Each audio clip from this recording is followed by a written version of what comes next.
अरे बेस्ट है यार।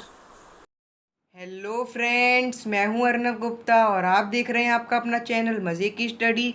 दोस्तों, आज की इस वीडियो में हम class 10th chemical reactions and equations chapter के सबसे लास्ट पार्ट पे आ चुके हैं।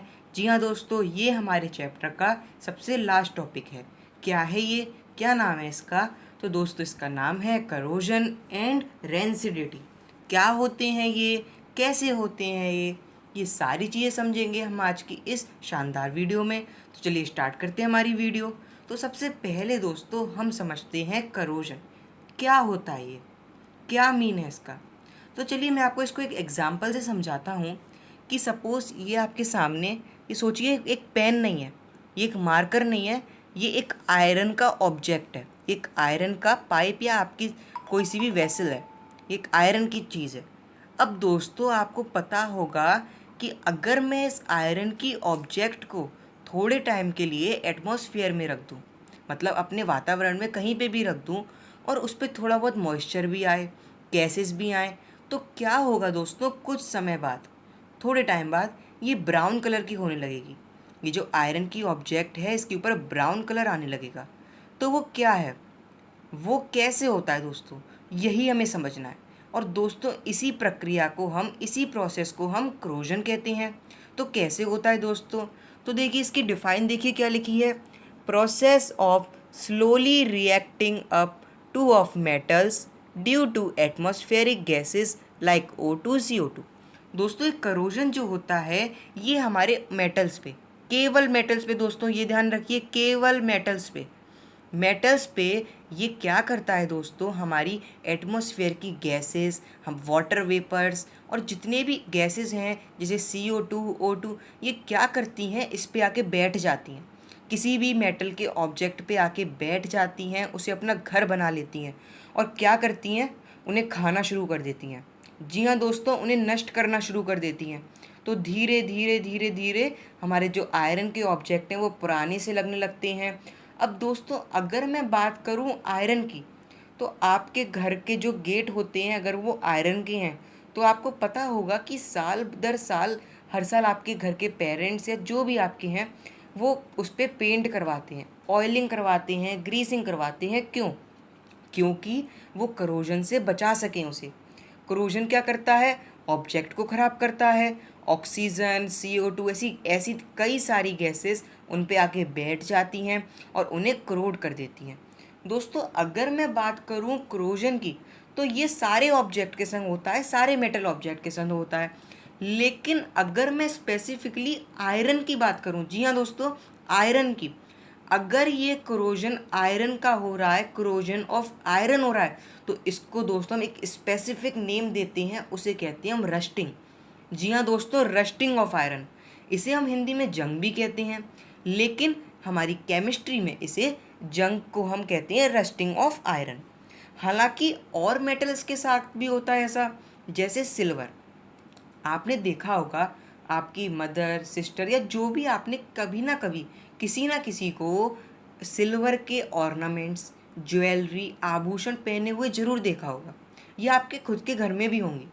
तो कुछ समय बाद, शुरू में जब ये आती हैं तो ये बहुत न्यू होती हैं, बहुत शाइन करती हैं, बहुत चमकती हैं, बहुत सुंदर लगती हैं। लेकिन कुछ समय बाद ये धीरे धीरे ब्लैकिश कलर में हो जाती हैं। इनके ऊपर आप देखिए, मैंने यहाँ पे आपके लिए एक डायग्राम ड्रॉ किया है। ये देखिए, क्या यहाँ पे एक सिल्वर का कॉइन है जो क्या हो रहा है, ब्लैक ब्लैक हो रहा है कई जगहों से। तो ये क्या है दोस्तों, ये भी तो एक प्रकार का करोजन ही है। लेकिन ये किसका करोजन है, क्या हम इसे रस्टिंग कहेंगे? नहीं दोस्तों, इसे हम रस्टिंग बिल्कुल नहीं कहेंगे। रस्टिंग हम केवल आयरन के लिए प्रयोग करते हैं, आयरन की करोजन के लिए यूज़ करते हैं। अगर मुझे बताना हो कि सिल्वर की करोजन को, तो मैं उसको एक स्पेसिफिक नेम दूंगा जिसे कहते हैं टार्निशिंग ऑफ सिल्वर। जी हाँ दोस्तों, टार्निशिंग ऑफ सिल्वर मतलब कालापन। क्या मतलब? कालापन। सिल्वर के ऊपर ये जो काली परत आ जाती है, इसी को हम कहते हैं tarnishing of silver. I hope आप समझ रहे हैं। अब दोस्तों आपको क्या लगता है केवल यही दो ऑब्जेक्ट हैं, केवल यही दो मेटल्स हैं? नहीं, ये हर मेटल्स के साथ होता है। यहाँ पे देखिए डिफाइन में क्या केवल आयरन और सिल्वर लिखा है? नहीं, यहाँ तो मेटल्स लिखा है। ये कॉपर के साथ भी होता है दोस्तों।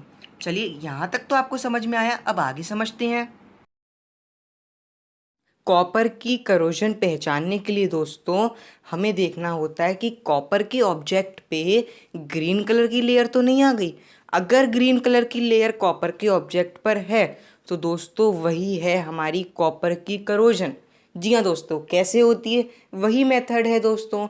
एटमॉस्फेयर में रखा है, एटमॉस्फेयर की गैसेस अटैक करती हैं, वाटर वेपर अटैक करते हैं, जिसकी वजह से हमारा जो कॉपर का जो मटेरियल है वो दोस्तों करोड होना शुरू हो जाता है और उसके ऊपर एक ग्रीन कलर की लेयर आ जाती है। जैसे सिल्वर पे ब्लैक कलर की लेयर, हमारे आयरन पे ब्राउन कलर की लेयर, ऐसे कॉपर पे ग्रीन कलर की लेयर। तो आगे समझ में आपको? चलिए अब आगे समझते हैं। फ्रेंड्स, अब हम समझते हैं कि ये जो हमारी करोजन होती है ये मेटल ऑब्जेक्ट पे कैसे होती है। तो चलिए समझते हैं। हमारे 3 एग्जांपल्स हमारे सामने हैं। तो सबसे पहला है दोस्तों हमारा आयरन का। आयरन पे जो रस्टिंग होती है, रस्टिंग ऑफ आयरन, वो कैसे होती है? तो देखिए दोस्तों, आयरन को हम रिप्रेजेंट करते हैं Fe से। ये देखिए Fe है। उसके बाद दोस्तों आप बताइए, अगर ये एटमॉस्फेयर में है तो इस पर गैसेस अटैक करेंगी, इसको रस्टिंग करेंगी, इसको खाएंगी। तो इस पर क्या अटैक करेगी? इस पर अटैक करती है दोस्तों हमारी ऑक्सीजन। जी हाँ दोस्तों, ऑक्सीजन। अब दोस्तों ये जो ऑक्सीजन यानी कि हमारी O2 जो अटैक कर रही है, ये अकेली अटैक नहीं करती। ये अपने साथ वाटर वेपर्स यानी कि मॉइस्चर आएगा। वातावरण में हमारी एटमॉस्फेयर में कोई चीज़ रखी है तो उस पर मॉइस्चर भी आएगा, वाटर वेपर्स भी आएंगे। ये तो बहुत कॉमन है। तो देखिए दोस्तों, Fe यानी कि आयरन के ऊपर हमारी ऑक्सीजन और H2O यानी कि वाटर अटैक करता है। उसके बाद दोस्तों ये क्या फॉर्म करता है? ये फॉर्म करता है फ्रेंड्स Fe2O3 प्लस XH2O। ये देखिए Fe2O3 प्लस XH2O। तो दोस्तों यही होती है हमारी रस्टिंग ऑफ आयरन। दोस्तों ये होती है हमारी ब्राउन कलर की, ये होती है दोस्तों हमारी ब्राउन कलर की। इसी को हम कहते हैं रस्टिंग ऑफ आयरन। जी हाँ दोस्तों, ये जो Fe2O3 है इसे हम कहते हैं फेरिक ऑक्साइड। अब दोस्तों आपके दिमाग में एक क्वेश्चन आना चाहिए, क्या कि ये जो हमारा H2O यानी कि वाटर, इसके आगे X क्यों लिखा है? इसका एक फिक्स्ड मॉलिक्यूल का अमाउंट क्यों नहीं लिखा है? तो दोस्तों इसका एक रीज़न है। क्या रीज़न है दोस्तों? कि मुझे नहीं पता, मुझे क्या आपको भी नहीं पता कि जो हमारे आयरन ऑब्जेक्ट हैं वो जगह जगह बहुत जगह हैं। तो दोस्तों हमें नहीं पता कि उस पे जो वाटर वेपर्स हैं किस तरीके से अटैक करेंगे। हो सकता है कि कोई एक आयरन का ऑब्जेक्ट हो जिस पे बहुत सारे वाटर वेपर्स अटैक करते हों, वो पूरी तरह पानी में ही डूबा रहता हो, क्या पता, हो सकता है। और ऐसा भी हो सकता है कि कोई एक दूसरा आयरन का ऑब्जेक्ट हो जिसके पास बहुत ही कम वाटर वेपर्स हों, जो बहुत ही सेफली रखा गया हो, लेकिन क्योंकि वातावरण में है, एटमॉस्फेयर में है, तो थोड़े बहुत उस पर आ ही जाते हैं रस्टिंग ऑफ आयरन करने के लिए। तो इसीलिए दोस्तों हमें जो वाटर का अमाउंट है वो फिक्स्ड नहीं पता, इसलिए हम XH2O लिखते हैं। आई होप आपको समझ में आ गया है। अब समझते हैं कॉपर, कि कॉपर के ऊपर करोजन कैसे होती है। तो देखिए दोस्तों, कॉपर को हम रिप्रेजेंट करते हैं Cu से। ये लिखा है आपका सेकंड एग्जाम्पल में Cu। अब दोस्तों इसके ऊपर ओनली ओनली क्या, बेसिकली यही CO2 गैस, जी हाँ दोस्तों, CO2 गैस अटैक करती है, गैसेस अटैक करती हैं। जैसे हमारे आयरन के ऊपर ऑक्सीजन कर रही थी, ऐसे हमारे कॉपर के ऊपर हमारी कार्बन डाइऑक्साइड कर रही है। अब दोस्तों इधर भी ये हमारे एटमॉस्फेयर में है, तो क्या इस पे वाटर वेपर्स नहीं आएंगे? जी हाँ दोस्तों, आएंगे, वाटर वेपर्स जरूर आएंगे। ये जो H2O लिखा है, ये क्यों लिखा है? क्योंकि ये वाटर वेपर्स जो एटमॉस्फेयर में है वो आएंगे। अब दोस्तों ये सारी चीज़ें मिलाकर क्या फॉर्म करता है? ये फॉर्म करता है CuCO3 plus CuOH whole twice, यानी कि copper carbonate plus copper hydroxide. ये जो है दोस्तों, ये होती है हमारी ग्रीन कलर की, ये होती है हमारी दोस्तों ग्रीन कलर की। तो यही तो होती है हमारी corrosion of copper, green colour की तो ये लेयर आती है। तो दोस्तों यही है वो लेयर जो कॉपर के ऑब्जेक्ट के ऊपर बना लेती है, उसे ग्रीन कलर देती है, और इसी को हम कहते हैं करोजन ऑफ कॉपर। ये जो कार्बन हमारा जो कॉपर का ये था, इधर कॉपर कार्बोनेट बनाता है, कार्बन के साथ मिलता है और कॉपर हाइड्रोक्साइड बनाता है। चलिए आ गया समझ में। अब समझते हैं दोस्तों सिल्वर का। जो हमने सिल्वर का किया था अब उसे समझते हैं। जो सिल्वर पे ब्लैक कलर की लेयर आती है जिसे हम टार्निशिंग ऑफ सिल्वर कहते हैं।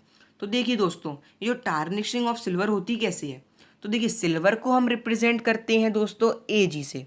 अब इसके ऊपर दोस्तों मेनली एक गैस अटैक करती है जिसका नाम है हाइड्रोजन सल्फाइड यानी कि H2S। और क्या अटैक करती है, ऑक्सीजन जो हमारे एटमॉस्फेयर में है ये अटैक करती है। और क्या फॉर्म करते हैं ये फॉर्म करती हैं Ag2S यानी कि सिल्वर सल्फाइड और वाटर। तो यही होता है दोस्तों हमारा टार्निशिंग ऑफ सिल्वर जो कि ब्लैक कलर का होता है। फ्रेंड्स, इस चैप्टर में हमारे करोजन वाले पार्ट में हमें बेसिकली हमारे आयरन के बारे में पढ़ना है। क्या पढ़ना है हमें अब, रस्टिंग से हम आयरन को कैसे बचाएं, प्रिवेंशन ऑफ रस्टिंग। तो देखिए यहाँ पे मैंने आपके लिए सबसे दो मेन सॉल्यूशंस दिए हैं जिससे हम हमारी आयरन को रस्टिंग से बचा सकते हैं, करोड होने से बचा सकते हैं, क्रोजन से बचा सकते हैं। तो देखिए दोस्तों, सबसे पहले क्या लिखा है, rusting of iron can be prevented by covering the surface with paint, grease etcetera. यानी कि दोस्तों हमें अगर अपने आयरन के ऑब्जेक्ट को रस्टिंग से बचाना है तो हम क्या कर सकते हैं, उस पे हम पेंट कर सकते हैं, आयरन के ऑब्जेक्ट पे ग्रीसिंग कर सकते हैं, ऑयलिंग कर सकते हैं, जिससे हमारी क्या होता है, जो हमारा आयरन का ऑब्जेक्ट है वो डायरेक्टली हमारी ऑक्सीजन या वाटर वेपर के संपर्क में नहीं आता है, कनेक्शन नहीं हो पाता है। कनेक्शन क्यों रुक जाता है, क्योंकि हम उस पर पेंट कर देते हैं, वो एक पेंट बन जाता है, एक नई लेयर पैदा करता है जिसकी वजह से जो वाटर वेपर और ऑक्सीजन उस पेंट पर, उस ग्रीस पर अटैक करते हैं, अंदर वाले ऑब्जेक्ट यानी कि आयरन पे अटैक नहीं कर पाते हैं। इस प्रोसेस को हम कहते हैं बैरियर प्रिवेंशन। आई होप आप समझ रहे हैं। तो दोस्तों आपने देखा होगा कि पहले जो कूलर आते थे, गर्मियों में हम जो कूलर यूज़ करते हैं, तो दोस्तों पहले ही हमारे मेनली आयरन के आते थे, आयरन के बने हुए आते थे। हर साल हमारे घर वाले उसे पेंट करवाते थे क्यों, जिससे हम उसे रस्टिंग से बचा सकें, जंग लगने से बचा सकें। लेकिन हमारी जो कंपनीज़ है, बड़ी बड़ी कंपनीज़ हैं, उन्होंने सोचा होगा कि इससे हमारे जो ग्राहक है, हमारे जो सर्विसेज हम जिन्हें देते हैं कस्टमर्स को, उन्हें बहुत प्रॉब्लम होती है, हर साल उन्हें पेंट करवाना पड़ता है और बहुत टेंशन होती है। तो उन्होंने क्या किया, उन्होंने प्लास्टिक के कूलर्स लिए। तो अब आपने देखा होगा अब जगह जगह प्लास्टिक के कूलर्स यूज़ होते हैं। क्यों, क्योंकि हर साल का वो पेंट का झंझट ना करना पड़े, हर साल वो ग्रीसिंग ना करनी पड़े। क्यों, क्योंकि आयरन ऑब्जेक्ट होगा तो रस्टिंग होगी, जल्दी कूलर ख़राब होंगे। इसीलिए दोस्तों हमारा जो आयरन का ना लेके अब हम कूलर प्लास्टिक के लेते हैं। और प्लास्टिक पे तो आप जानते ही हैं, प्लास्टिक तो हमारा लेता ही नहीं है, रस्टिंग तो उस पर होती ही नहीं है, वो तो करोजन करता ही नहीं है। क्यों, क्योंकि वो एक नॉन मेटल है। ये मेटल और नॉन मेटल्स के जो डिफरेंसेस हैं इसको हम और अच्छे से समझेंगे हमारे नेक्स्ट चैप्टर में, मेटल्स एंड नॉन मेटल्स में। तो उस चैप्टर में भी आप ज़रूर जुड़िए। तो ठीक है, आपको यहाँ तक समझ में आया। और दोस्तों ये जो एग्जाम्पल है मैंने इसलिए और लिया कि ये जो हमारी इलेक्ट्रिसिटी है, आयरन का ऑब्जेक्ट गुड कंडक्टर होता है, तो ये बहुत जल्दी हमारी इलेक्ट्रिसिटी को कैच करता है, जिससे हमें करंट लगने का भी डर था पहले कि हमारे आयरन के होते थे कूलर, तो करंट लगने का भी डर था। इसीलिए उन लोगों ने, हमारी कंपनीज़ ने, बहुत सारी कंपनीज़ ने क्या किया, जो कूलर थे दोस्तों, जो कूलर थे वो प्लास्टिक बॉडी के कर दिए जिससे करंट भी ना लगे। अब ये कंडक्टर, गुड कंडक्टर, ये सारी चीज़ें आपको समझनी है तो आपको हमारा पुराना चैप्टर देखना होगा फिजिक्स का, इलेक्ट्रिसिटी। चलिए अब बात करते हैं रस्टिंग की। रस्टिंग की पहली चीज़ समझ ली हमने, बैरियर प्रिवेंशन, जिसमें हम ऑयलिंग, ग्रीसिंग, पेंट करके हमारे आयरन को बचा सकते हैं रस्टिंग से। दूसरा बहुत ही मेन, सबसे इम्पॉर्टेंट है दोस्तों, ये सोल्यूशन क्या है, ये हमारा प्रिवेंशन ऑफ रस्टिंग। आयरन की प्रिवेंशन हम कर सकते हैं रस्टिंग से, कैसे, गैल्वनाइजेशन प्रोसेस से। Rusting of iron can be prevented by galvanization. क्या होता है दोस्तों, दोस्तों एक जिंक की कोटिंग होती है।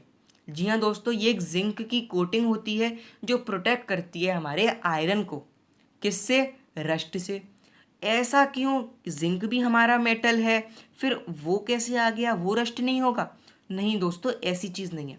क्या है दोस्तों, ये जो गैल्वनाइजेशन प्रोसेस है, जिंक को जो हम कोट करते हैं हमारे आयरन पे, तो ये जो जिंक है हमारा, ये ज़्यादा रिएक्टिव होता है। जी हाँ दोस्तों, ये ज़्यादा रिएक्टिव होता है हमारे आयरन से। ये रिएक्टिविटी सीरीज, ये जो रिएक्टिव की बात कर रहा हूँ, ये भी हम हमारे नेक्स्ट चैप्टर में पढ़ेंगे, मेटल्स एंड नॉन मेटल्स में। अभी सिर्फ इतना समझना है कि जिंक की कोटिंग होती है, जिसे हम गैल्वनाइजेशन प्रोसेस कहते हैं, जिससे हमारा आयरन ऑब्जेक्ट किससे बचाया जाता है? रस्टिंग से बचाया जाता है। आई होप आपको समझ में आ रहा है। दोनों हमारे प्रिवेंशन फिर से रिवाइज करिए। पहला क्या था? Rusting of iron can be prevented by covering its surface with paint and grease. और दूसरा क्या है? Rusting of iron can be prevented by galvanization process. चलिए आ गया समझ में, अब आगे समझते हैं।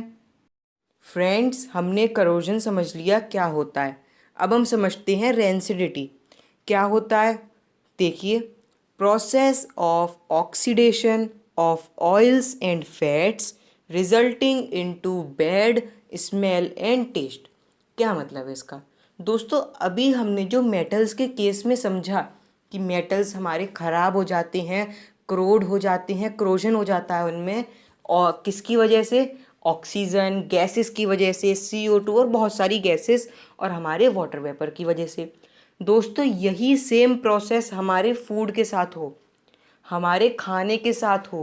किसी भी प्रकार का खाना हो सकता है, आपके फ्रूट्स, वेजिटेबल्स, कुक्ड फूड, सब्ज़ी, जो भी चीज़ है, हर चीज़ के साथ, हर खाने की चीज़ के साथ हमारी, अगर जो हमारे मेटल्स के केस में हुआ था, अगर वो होता है तो उसे हम कहते हैं रेंसिडिटी, यानी कि फूड का करोजन।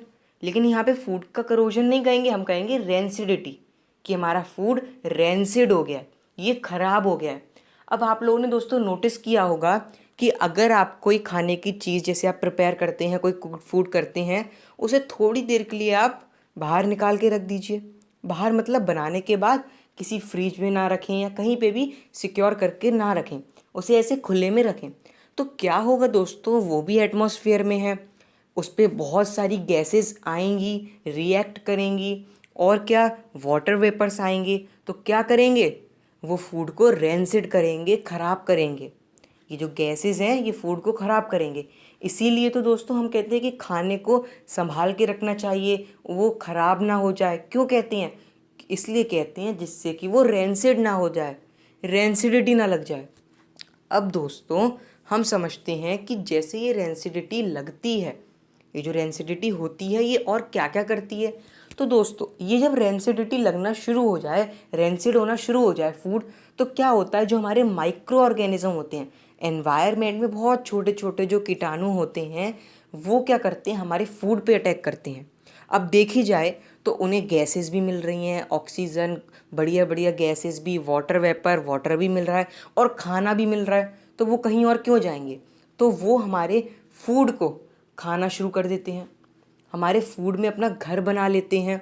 तो क्या क्या करते हैं? हमारे फूड को ख़राब कर देते हैं। सबसे मेन माइक्रो ऑर्गेनिज्म है इन चीज़ों को करने के लिए, वो है हमारा फंगस। क्या करता है ये? आपने देखा होगा कि ब्रेड पे या किसी भी चीज़ पे आपने देखा ग्रीन ग्रीन कलर की आ जाती है, वो फंगस आ जाती है। कैसे? हमारा फूड रेंसिड हो जाता है। अब जब ये फूड रेंसिड हो जाता है दोस्तों, तो ये क्या करता है, इसकी स्मेल गंदी आनी शुरू हो जाती है, टेस्ट बेकार हो जाता है। हम कहते हैं ना, खाना ख़राब हो गया, अब ये नहीं खप सकता। क्यों? इसमें स्मेल भी बेकार आ रही है, इसका टेस्ट भी अब अच्छा नहीं रहा। क्यों? क्योंकि ये फूड रेंसिड हो गया है। कैसे हो गया है? इस पे एटमॉस्फेयर की गैसेस ने अटैक किया है, वाटर वेपर ने अटैक किया है, और माइक्रो ऑर्गेनिज्म ने अटैक किया है।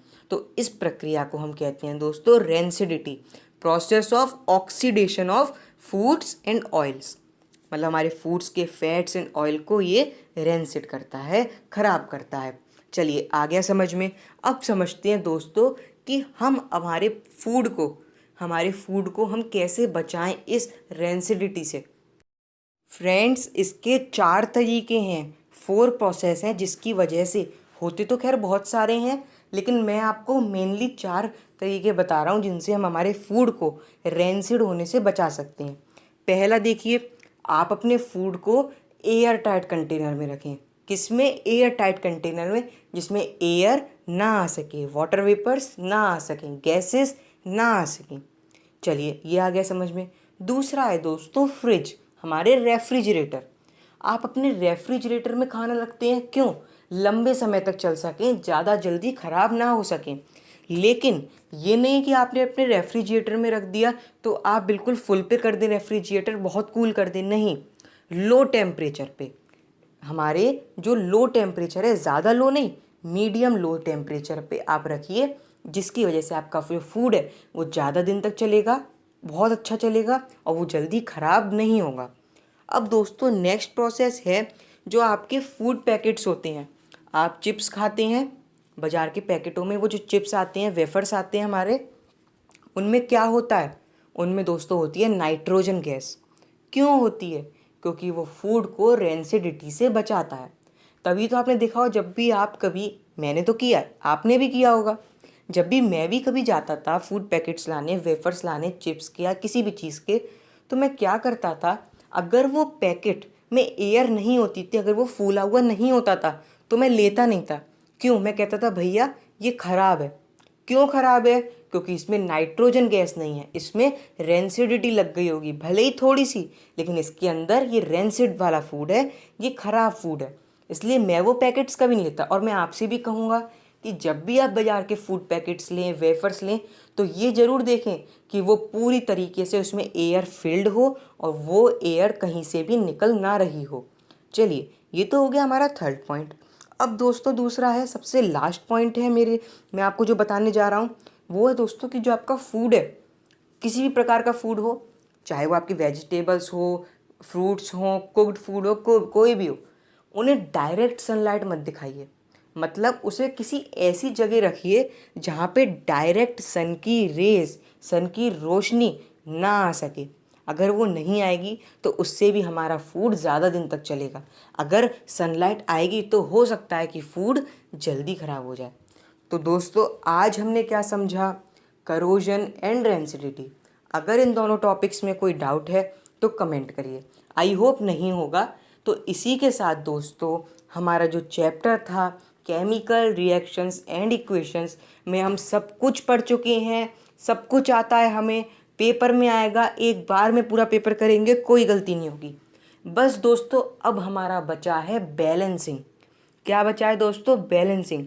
और बैलेंसिंग दोस्तों मेरी आने वाली वीडियो में आएगा और हम उसमें ऐसी बैलेंसिंग समझेंगे कि अगर आपने वो बैलेंसिंग की वीडियोस मेरी एक बार तो देखेंगे ही देखेंगे आप, अगर आपने वो वीडियो जो मेरी बैलेंसिंग की आने वाली है, अगर उसको आपने 2 बार देख लिया तो फिर तो आपको मैं समझाऊंगा, लेकिन 2 बार देखने के बाद आप दूसरों को समझाएंगे। तो बने रहिए हमारे चैनल के साथ, मज़े की स्टडी के साथ। तो आज का चैप्टर, आज की ये क्लास हम यहीं पे ओवर करते हैं। Thank you. ओके, तो आपको समझ में आ रहा है ना फ्रेंड्स?